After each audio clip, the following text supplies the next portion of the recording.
Você não está online, não? Você não... Agora você está.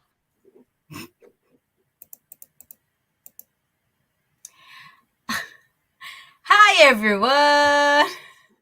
I was here thinking that I was live, but I was talking to myself, says my friend. Okay, I wasn't live. So I'm gonna restart it again. So good morning, everyone. I'm always like that, guys. Me and the internet. So good morning, everyone. My name is Heloisa. I didn't see the little word live you see over there. So my name is Heloisa, and I am the Spiritism Group Ireland. And today we're going to be talking about humble and pride. But before we start with that, let's start with our initial prayer today. So please be comfortable, and if possible, close your eyes and be comfortable. So let's take a deep breath and have a big gratitude for being here today.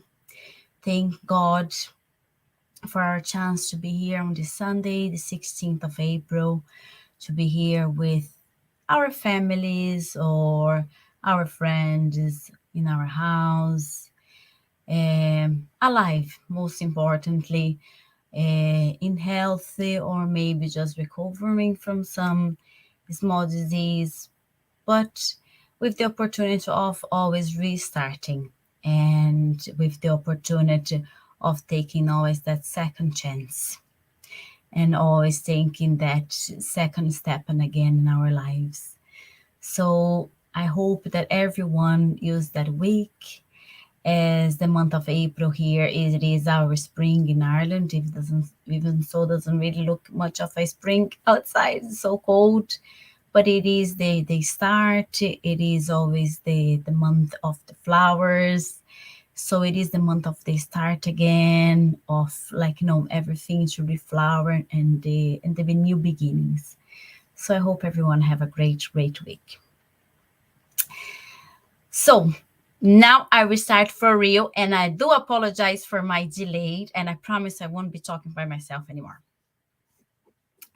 So I will be talking about humility and pride, or humble and pride. So humility is not thinking less of yourself, but it is thinking of yourself less. And just a little change of where you put the positioning of the word less and yourself makes a huge change, because you don't think uh, that you are less of who you are when you humble, but you just don't think too much of you. So you're not the center of your own attention. You don't have, as they say, the world doesn't turn around of your belly button, but you know exactly your own value, but that doesn't stop you doing things for others. You know your value, but you still can put yourself in everybody else's shoes. And I think that's the really meaning of humility. You know, sometimes you can be golden, but that doesn't mean that you can be in everybody else's shoes and be doing everybody else's job if that's needed and helping everybody without any bother. So that's humility. And how I'm basing myself in the gospel according to Spiritism, Blessed are the Poor in Spirit, chapter 7, and the Spirit's book, chapter 12. So, what should be understood by the words poor in spirit? So, by the poor in spirit, this does not mean devoid of intelligence. So, he did not mean some people understand by poor in spirits are people that don't have a good understanding, or use that word, oh you stupid, which I hate that word, but use that it that's not really the meaning. And but it is really the word humble. And then he always said that that special place in kingdom of heaven. That would be their place, and not for people full of pride. So pure in spirit is definitely equal humility. It means it actually means you can do the right thing without shouting about it. It is the famous you gonna choose to do it right, even if no one is looking. It is always the famous if you could be invisible and so no one never would know what you're doing, what could you do? And if you still choose it to do it right, so that would still show you are really humble. So that would through show that's the pure in spirit, that's the really the humble person. Uh, by the Urban Dictionary, what humble means: an admirable quality that not many people possess. It means that a person may have accomplished a lot or be a lot, but doesn't feel it's necessary to advertise or brag about it. I envy humble people. If I told a humble person what I thought about people with humility, they would probably not even recognize themselves as humble. And I ask why I'm calling them that. Too bad I don't know any humble people. And I think that is the truth. Um, it is so so hard to, I think, nowadays to really find someone humble. And I can even know or talk about myself. We do brag, don't we? We do tend because we feel it's necessary. And I think social media did that to us, because we have to brag a lot, because they say is one of the most necessary things. They always say you have to sell yourself, isn't, even to find a job, if you want to find a date, if you want to do anything, they always say you need to sell yourself. And so we always selling ourselves out there. So our lives, our style of life, if we go out, what we do, what do, like, even if you're just going on on an afternoon, on a Sunday afternoon, doing nothing with your family, you want to be putting things out there absolutely unnecessary. And then going totally opposite what being humble is, this whole bragging, this whole crazy accomplishment about things. Eh, that's me going a little bit deviating from from the subject, but not too much. I was watching a program on TV in RT that's called First Dates, and then it was two elderly people, well, over 60 years old, and the guy was really really difficult to have a conversation with, because so the lady would say, I love dancing, and the guy said, oh, I mean too. And you know what he would say to her, I used to dance and I won 5 competitions. And he would brag about it. And she said, oh, I love seafood. Oh, you know what, I'm a great fisherman, I fished, I don't know, that size of a fish before. So he would brag about everything. By the end of that date, she wanted everything but be beside of him.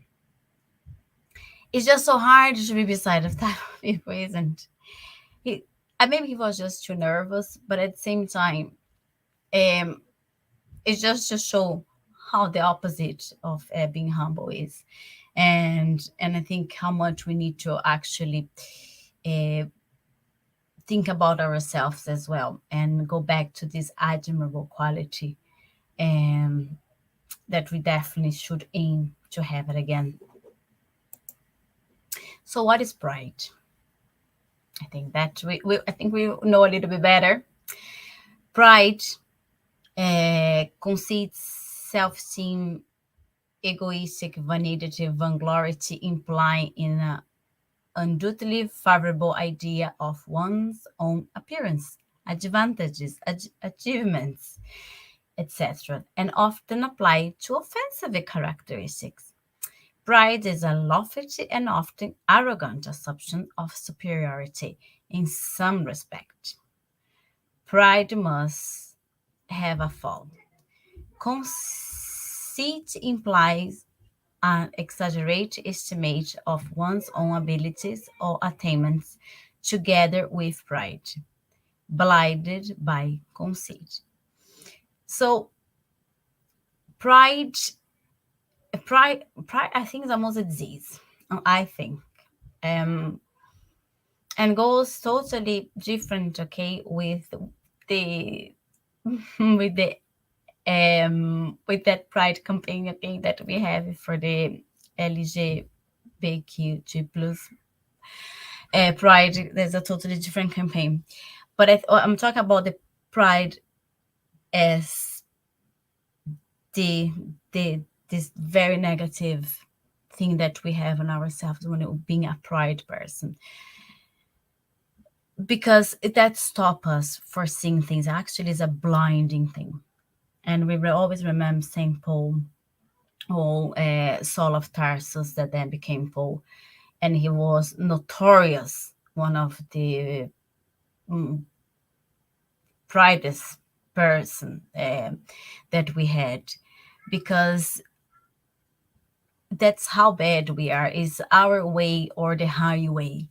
There is no other way to see the world, unfortunately. And the arrogance with pride people is that feeling of superiority, is that feeling of I'm just so much better, and my way of doing so much better. And oh, the way they are looking, the other one's like, look at you, the way you're doing. Oh, that's not gonna work. Oh, you believe in that?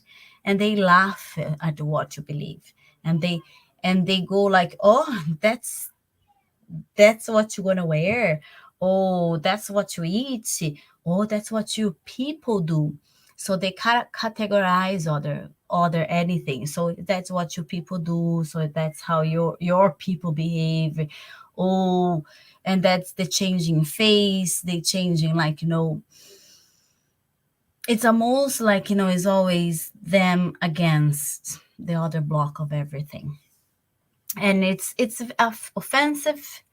It is always, of course, taking advantage. Always gonna be favoritisms. Always gonna have a huge self-esteem to themselves, huge vainglory, and was most important what Jesus says, that put them totally out of the kingdom of heaven for a very clear reason. That's against the idea, because they're the very first to say, like, I'm just so superior to everything. Why are we proud? Intelligence. So what's the merit in being intelligence? When take the intelligence you possess as a measure for universal intelligence and presuming yourself to understanding everything, you are unable to believe in the viability of that which you do not know. You consider your judgment to be the law.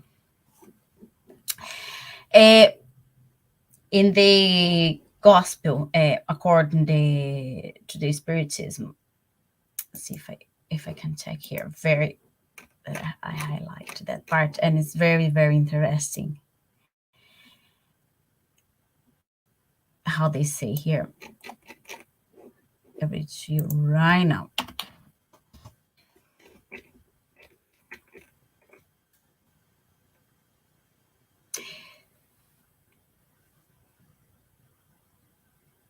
Here. See, so if you're taking your own intelligence as the standard for universal intelligence and deeming themselves capable of comprehending everything, they cannot believe in the possibility of what they do not comprehend. Once they have passed sentence, their judgment is unappealed.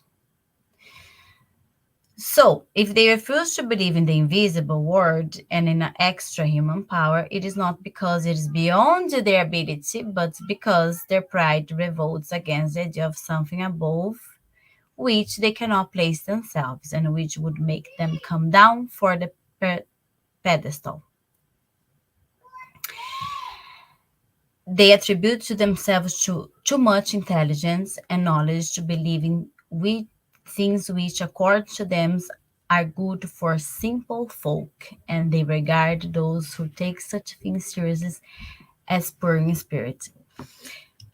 So, normally, people who are extremely intelligent,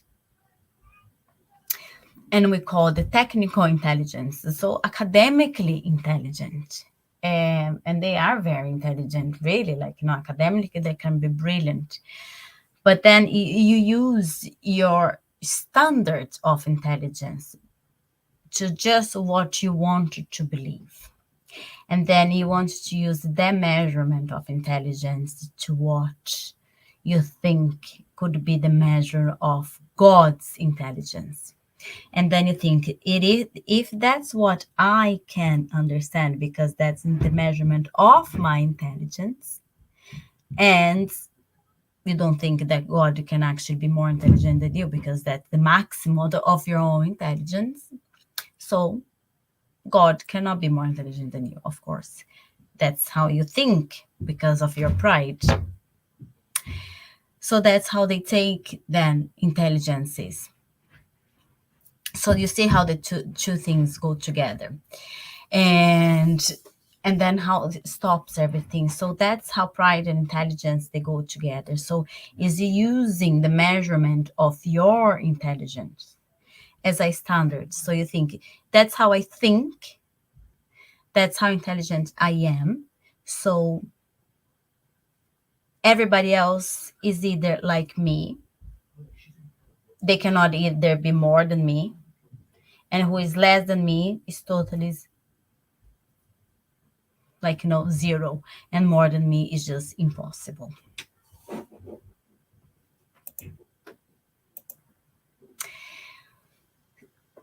um Nothing is owned to you,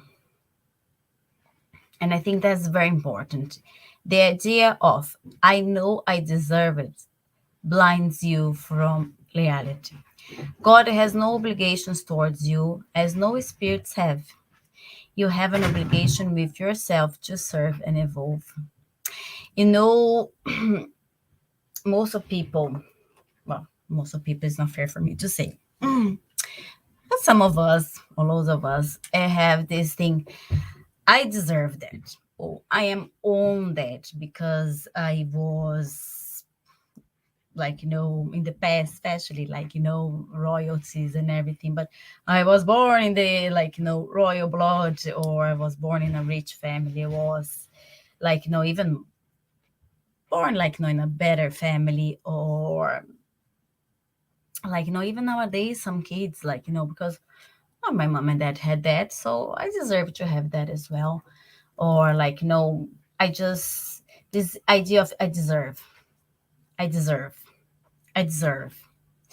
And so always thinking the word owes you something, have to give you something, and that everyone else is in obligation towards you, including God, and including the spirits. And that's something really funny, because no one is. The only one in obligation here is you with you. In the moment that you decide to reincarnate and to fulfill with your reincarnatory plans and to evolve. And it doesn't matter where you were born, if you decide to be born in a, like, in a bad environment, in a poor environment, that was part of some type of reincarnatory plans. But there is no idea of deserving of, and no deserving something. And that comes with pride as well. This I deserve that. We are in no position to judge anyone for anything. We are no further deserved than anyone else in anything. Humility and full stop.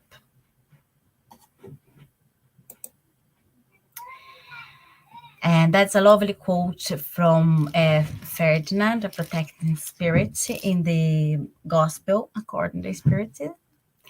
So he says, intelligence holds great riches in future merits, provided it is well employed. If all men and women possess it, used it in conformity with God's wishes, then it would be easy for the spirits to perform their tasks of helping humanity advance. Unhappily, many have become instruments of pride and perdition against themselves. Mankind abuses intelligence as it does all other faculties. But nevertheless, there is no lack of teachings which warn of a powerful hand that might withdraw what has been granted. So it is the famous, we have seen so many spirits, so many before us that has come, and we famously say, oh, that has been the intelligence used to the bad side. And that is unfortunately what has happened, isn't um, because I honestly don't think, taking away maybe the psychopaths, but I honestly don't think anyone is born to be bad. And I think definitely intelligence is an like, you're born coming back, like, already full of experiences and full of abilities to help humanity to grow and to evolve. And at the moment that you're using that intelligence to lead, to create something that's gonna be bad, like, an atomic bomb or something very bad to humanity. So you're putting your intelligence as an instrument to destroy, to manipulate, to create intrigues, to create, like, a whole powerful system that's gonna diminish a population, that's gonna create, like, a form, like, of a dictatorial time. Because all of that, you need to be very intelligent. It doesn't take, you cannot be actually someone with a lack of intelligence to be able to do those things. So, but nothing comes for free, and nothing will go for free as well. So there will have consequences for all the acts, and that's for sure. So, uh, so with all kind of abuses, and we do, and that will be repaid one way or the other, and we cannot forget about that. And we've been seeing that for sure, but we have to remember that as well. So if we have the opportunity, and then if we know that we have the ability, and we know in ourselves that we have some type of quality, make sure you're using for goodness in somehow, because all of us have some type of intelligence in one way or the other. So make sure we are using for some type of goodness, spreading some type of goodness, leaving some type of seeds for future, that's for nurturing humanity. Is it possible to be charitable to your neighbor without being humble? And then it is definitely big no. And why not? Because being humble equates you to whoever is in need, telling them we are brothers and sisters who should help one another mutually. Without humility, we are merely adorning yourselves with virtues who do not possess, as if you are using clothes especially for the purpose of hiding some physical deformities. And It's like, it's like only like especially girls will understand, like, no, like my face cut spotted today, and it's less on the face, your face is very spotty, and you're just putting like, makeup to cover, and and that's it. You're not fixing really the problem. Like, I'm not eating better. I am not like, looking for the source of the problem. Like, maybe it's hormonal. What is the source of my spots? But I'm just putting more and more makeup, and that's gonna actually create more and more spots in the end of the day. So being humble, it's goes together with being charitable. Like, you can't do one without another. They walk together, hand to hands. And so you can do it one without the other. We wanted it all, and we want it now. That's the music, isn't it? Is said that, well, last century and this century, it is the centering of greed and the money and the power. Beyond a doubt. But why allow material necessity to overshadow our good sense and reason? Why must each one wish to place himself above their brother? So society suffered the consequence of this fact. So why? Why do we do that? Why do we need to, we allow us, and we allow every day material things to overshadow the good sense and the reason? I don't know. I don't know is the question, is the answer, to be quite honest with you, because some days it hurts. It hurts a lot. You watch the news every single day here in Ireland, over Europe, over the US, in Brazil, or Brazilian ones. I don't know if it's any point to watch anymore. And you don't understand. You really don't. Like, no, you see people putting themselves in gigantic debits to buy a cell phone, and then you look like, and you have people on the queue of a butcher in Brazil to buy, like, as my mom was saying, last year they went the butcher to buy a thing called pelanca.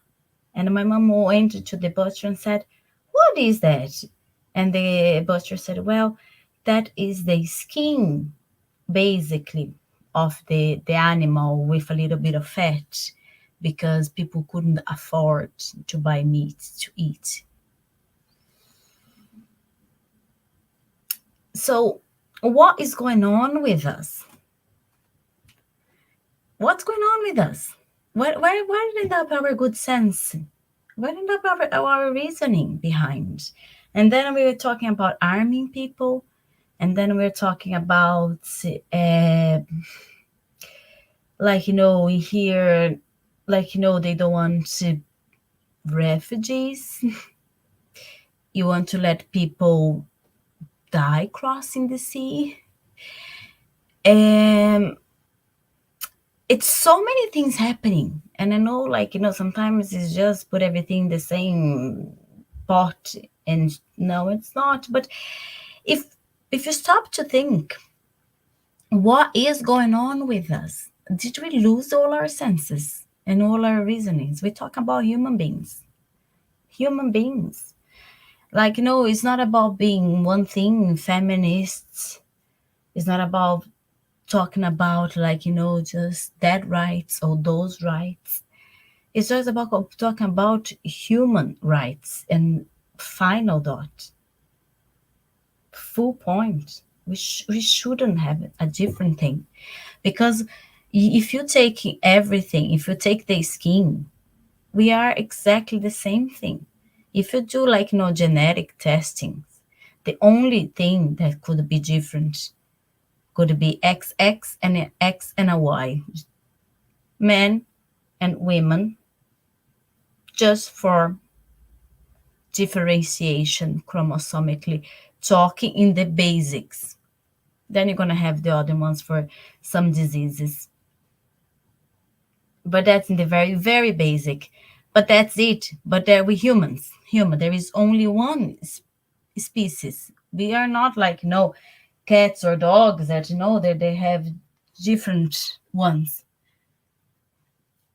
So why did we lose the senses? Why do we think some deserve to die and other ones deserve to live, and some deserve to eat better, to live better, to have more, to have less, um, to sleep in a better place, like to have more followers, to to be more contemplated, and others deserve it to be targeted and to be hated and to be punished. And if the person says something, they deserve them to be absolutely smashed. And when you can say whatever you want because I hate the person, and I'm gonna say whatever I want to the person because I think that person deserves to hear everything.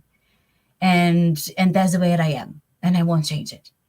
And that's our pride talking so much louder.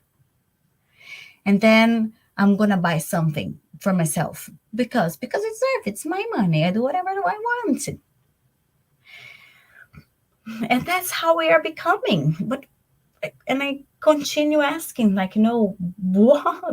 Did we lose our senses? And it's scary, it's scary. I have 3 kids, and it scares me to think, what are we leaving for them? What I'm teaching them, because I don't want them to grow up to be a bad human being, to be someone that they own anything or they deserve anything, and they're gonna be saying some way, I want that. And because when they come with that attitude to me, I have to put them back in their places. And and also I don't want them to suffer any type of prejudice and to feel less than anybody else, but also I don't want them to feel more than anybody else.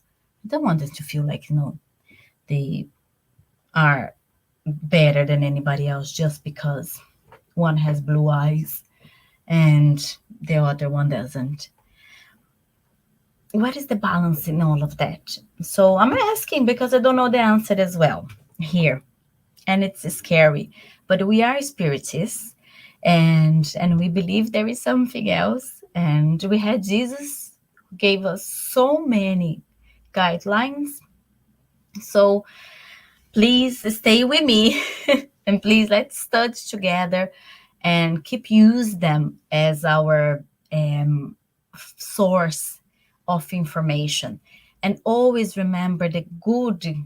Basically, sometimes just ask ourselves, is that a good sense? And the famous, does that make any reason? Is that reasonable? Because sometimes I think we forget to ask that question. Is that reasonable for anything? Sometimes when you're reading something, before even you answer something, just ask, is that reasonable? Are not those who go hungry your equals? So why do we need to place ourselves as a different level? Why do we need to define our status in society? Why do we need to state to the world who we are and what we are doing? Why are we victims of a global pride and a need to show off? I think we are. Is being humble out of fashion? Totally.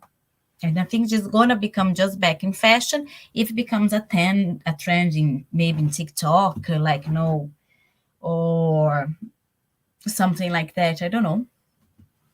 But then it's gonna lose the purpose for sure. Is humility against the idea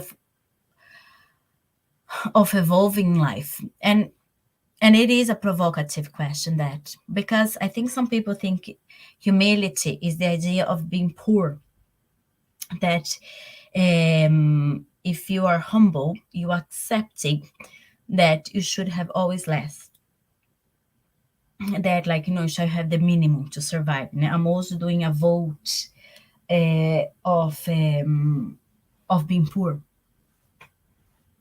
like So I'm not buying anything. I'm gonna live with the basics and everything. And that's not the truth. It's not the truth at all. Okay. And also depends as well what you consider as success. But here I'm gonna go through like a whole philosophical debate. But humility is not the idea of doing a vote of being poor, like and decide like I'm gonna live with the basics and everything. I don't want to grow in my career, or I don't want to have ambitions and like have a good car or live in a good house, wear my good clothes or things like that. No, I'm not saying that at all, and I don't need.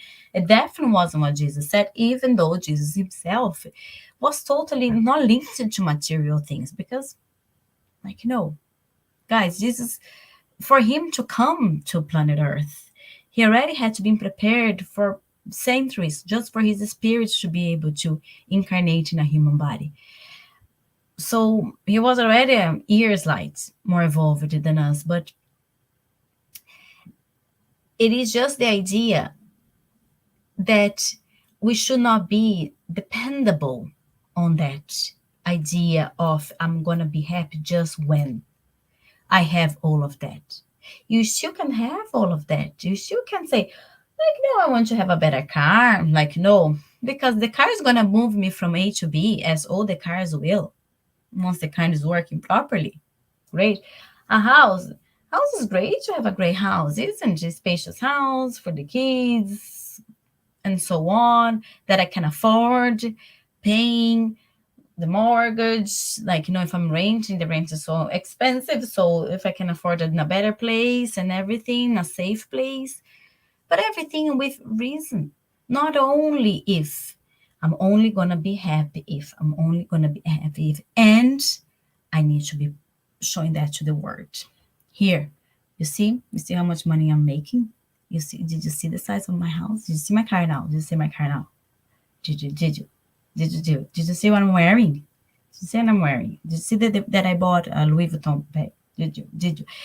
And then when the humility went out of the equation, and then you think you evolve in life because you start showing.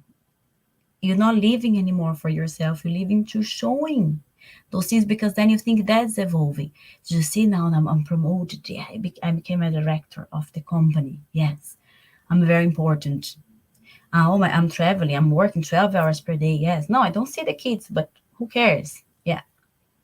Like, no, but they have the best video games ever and the best bicycles, and they do whatever they want, but I don't have time to see them.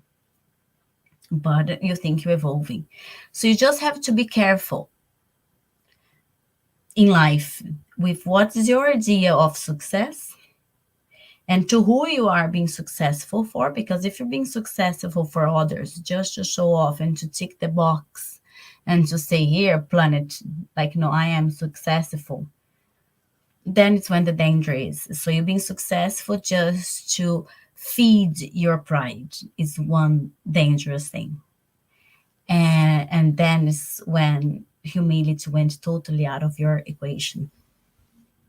And being happy is the part of the process. Is not just when you ticked all those boxes. I'm gonna show a very quick clip. It's part of a beautiful movie that was based in a real life story called Wild. It's a movie, I think, from 2014 with Reese Witherspoon. So I show a little bit for you guys. Let me see here. Oops. Mm, mm, mm, mm, mm. Hold on.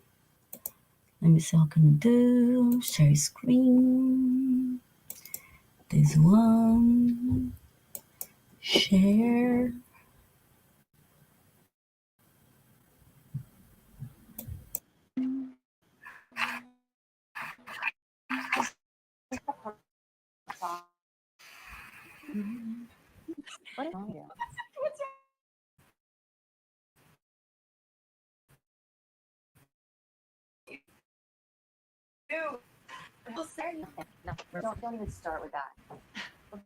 both waitressing full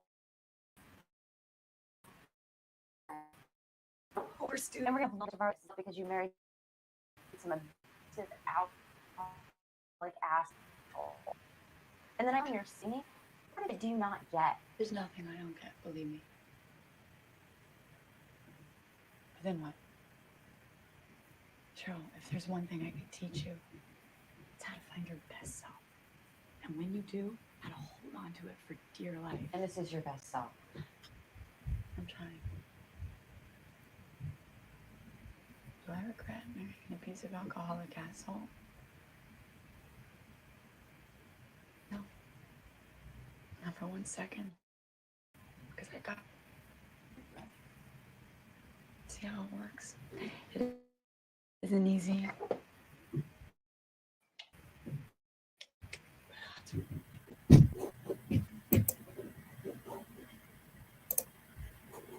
Mm-hmm. Mm-mm-mm.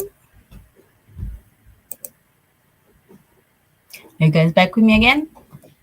Okay, so it's a beautiful, isn't it? And I think that little video shows that movie is beautiful. If you guys have the opportunity to watch, it's just really nice. It shows that when she talks to her mom, and that's her thinking about her mom again during her process of walking by herself for 4 months on her own, and how is possible her mom being happy while they have nothing. Like, no, they are, as they say, working as waitress, like, having to pay for their houses forever, like, and that for her so revolting.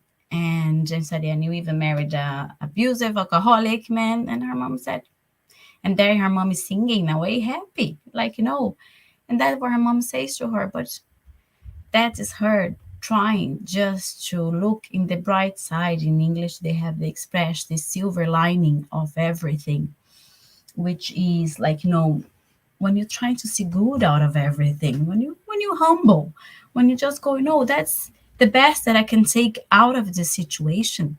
That's what I can do with that. And then when you can be happy with the process. And as she said, and out of that relationship, I got you and I got your brother. So she said, I got 2 amazing kids. And she knows it's not easy. Of course she knows. So she's not in denial, which is important as well, okay? Because I'm not asking anyone to also put their head into the sand, like, and pretend that there is no problems. But it's just trying to go with the flow and do the best that you can with the situation, and know that you have a power within you, and you don't need to be shouting with that, like, and say, look at my powerful powers, like, I am a superwoman, I can do it all, and I can do it now. But like, you humble enough to take that situation and transform it in an amazing way. And what she left for her daughter was that amazing ability. Then after all, was that seed for her to transform herself. And that I think is marvelous. And that's, I think, what humble people are able to do. They transform others' lives without even trying, because they have the power within them.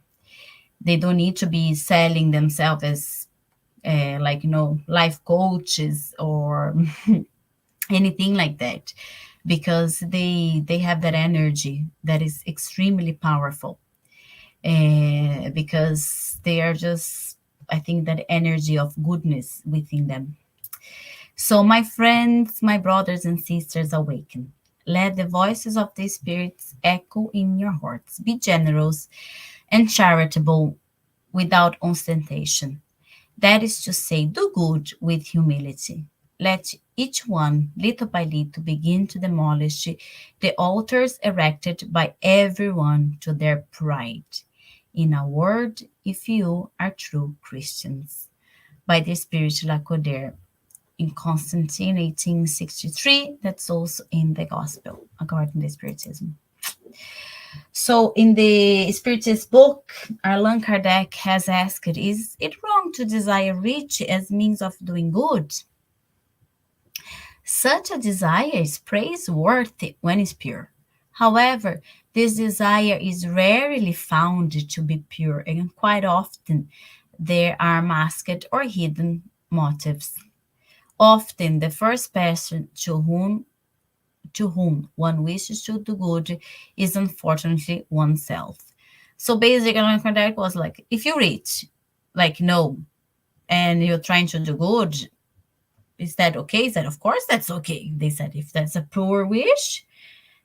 But he said, but unfortunately, they said the truth is the spirits know, guys. The spirits knows our true wish is okay. And they know if we are lying and if we are saying the truth, guys. And that's, I think, the difficult part, isn't. Sometimes we think we are like, no, but if we're just saying from our mouth out, it's the hardest part of all. So it has to be like, deep down the wish. It is wrong to study other people's defects. To do so merely for the sake of criticism or divulging them is very wrong, for it is a want of charity. To do so with a view to your own benefit through your consequent avoidance of those effects in your own person may sometimes be useful. But you must not forget that indulgence for the faults of others is one of the elements of charity. Before reproaching others with the imperfection, you should see whether others might not reproach you with the same defects. So basically saying, like, if you're there, like, just studying other people's defects, when you're pride, it's very easy to be like, when you're proud of everything, it's very easy for you to be there, like, studying everyone else's defects, isn't pointing the fingers. Isn't that famous phrase? If you point one finger, you pointing three to yourself. Four in my case, because my big toe points back to me as well. So if you're using that as a way to say, I'm doing that as a comparison method, and in a really one, like, as a proper, like, no psychologist maybe does it, is one way. But if you're just doing as a criticism, blank criticism, mean criticism, that's wrong. Like, so before you're there, like, criticizing someone, pointing to their imperfections, pay attention, because the biggest truth is what irritates you the most in someone else. It's what is your worst defect. Don't forget about it. It's a mirror. It's a mirror. The facts are mirrored. So what is you have in someone else, and it's a mirror. So don't forget about it. So if someone is irritating you a lot, and it's something that you don't bear on someone else, pay attention, because there is 98% chance that you're exactly the same. Oh, hold on there, because there's a little bit more. It's so in the way. Did it go to good, the goodness indeed of knowledge good in himself? By slide is cut. That's no good. Put it like that. Is that better? No. Good to be conscious of the goodness of his deed and to acknowledge that goodness to himself. I think so. It's about knowing about your own goodness. Since a man is conscious of the evil he does, he must also be conscious of the good he accomplishes. So basically, he's asking if it's good for a man to know what he's doing, of course. So it is only by his testimony of his conscience that he can know whether he has done ill or well. Ill, like, no, done bad or well. It is weighing all his action in the scales of God laws, and especially of all law of justice, love, and charity, that he can decide whether they are good or bad. So pride is concerned with who is right, and humility is concerned with what is right. I love that phrase because it summarizes, I love this quote because it summarizes everything. Pride is concerned with who is right. Pride's about the person. Always. Always. Pride is the person, is the individual. They don't care. So pride has no reasoning. Pride has no good sense. It's about me, me, me, me, me, me, me. But humility is concerned with what is right. Humility is like, hey, that's not the right thing to do. But pride's gonna be, who cares? Talk about me. So print that and leave that in your wall. True humility is intelligent self-respect, which keeps us from thinking too highly or too meanly of ourselves. It makes us modest by reminding us how far we have come short of what we can be. That's another amazing phrase.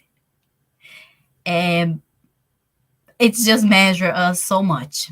It measures us. It's a good little, always dislike us, but always remind us, because we have to remind ourselves.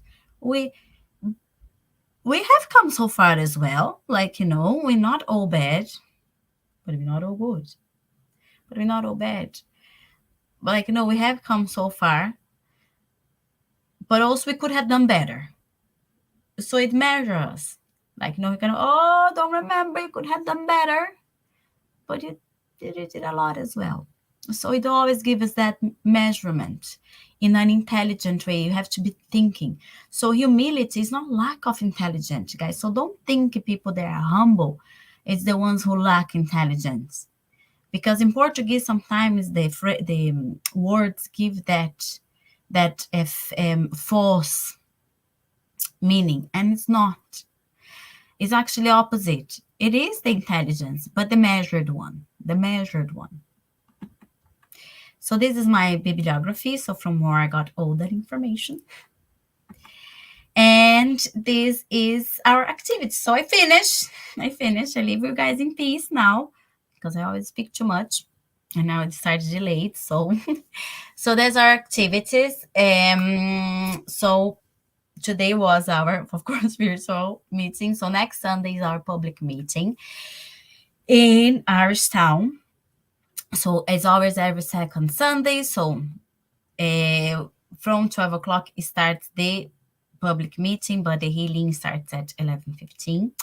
And the live speeches are always then the other second Sundays at 11:15, when the speaker doesn't forget to turn on the live button. Virtual healings are every Tuesday at 7:30. Online meetings, spiritual light is every Wednesday. And we have Thursday lives with Stephen and guests at every Thursday at 7:15. Don't forget, we are a profitable organization, which depends on you to exist. So you can always contribute, twice monthly, by donate whatever you can in our country. So thank you very much.